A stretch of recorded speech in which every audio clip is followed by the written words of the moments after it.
Assalamualaikum adik-adik. Dalam video kali ini, Ustazah akan beri penerangan kepada adik-adik tentang tajuk najis. Adik-adik tahu tak contoh najis apa? Tu nampak tak yang kat tepi tu? Babi, anjing, arak, darah dan pelbagai lagi. Okey, jom kita tengok apa maksud najis. Maksud najis ni kita boleh bahagi kepada dua. Yang pertama kita tengok dari segi bahasa. Maksudnya adalah kotor. Dari segi istilah, najis bermaksud semua jenis kotoran yang menghalang daripada sah solat, tawaf dan sebagainya.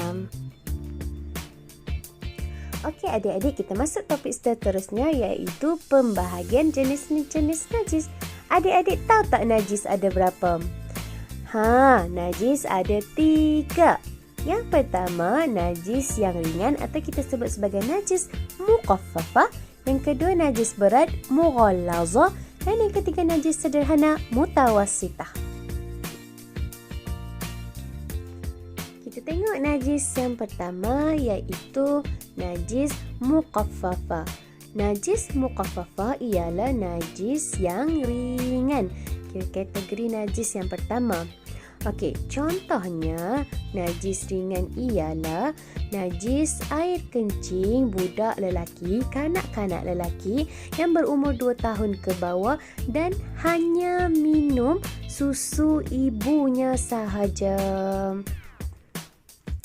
Adik-adik tahu tak macam mana kita nak sucikan tempat yang terkena najis muqaffafah? Yang pertama, kita kena lap dulu najis tersebut dengan kain kering. Kemudian renjiskan air mutlak dan lap sehingga air mutlak tadi kering. Kita masuk kepada jenis najis yang kedua iaitu najis mutawassitah.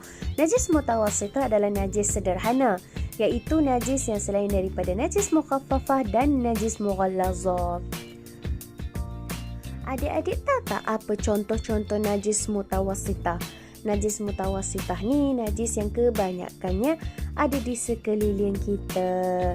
Yang pertama contohnya darah, muntah, bangkai haiwan, arak dan nanah. Adik-adik ingat tahu najis mutawassitah ni semua jenis najis selain daripada najis muqaffafah dan najis mughallazah.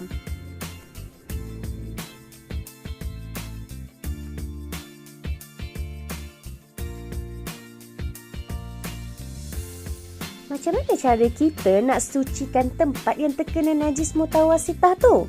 Yang pertama, kita kena buang dulu semua najis.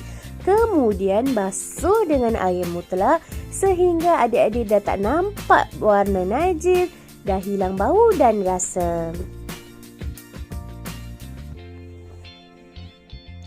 Okey adik-adik, kita masuk kategori najis yang terakhir iaitu yang ketiga, najis mughallazah. Najis mughallazah ni maksudnya najis yang paling berat. Tu contoh dia. Najis anjing dan najis babi. Jom adik-adik kita tengok macam mana cara kita menyucikan najis mughallazah. Najis mughallazah ni najis berat, jadi cara menyucikan pun agak rumit. Yang pertama, adik-adik kena buang dulu najis, kemudian basuh tempat yang terkena najis dengan 7 kali basuhan, 6 kali air mutlak dan sekali air yang bercampur dengan tanah. Adik-adik pernah dengar tak perkataan an-nazafatu minal iman, iaitu kebersihan merupakan separuh daripada iman. Kenapa kita kena menyucikan najis dan menjaga kebersihan? Supaya semua amalan kita sah dan diterima Allah. Sampai di sini saja. Jumpa lagi adik-adik.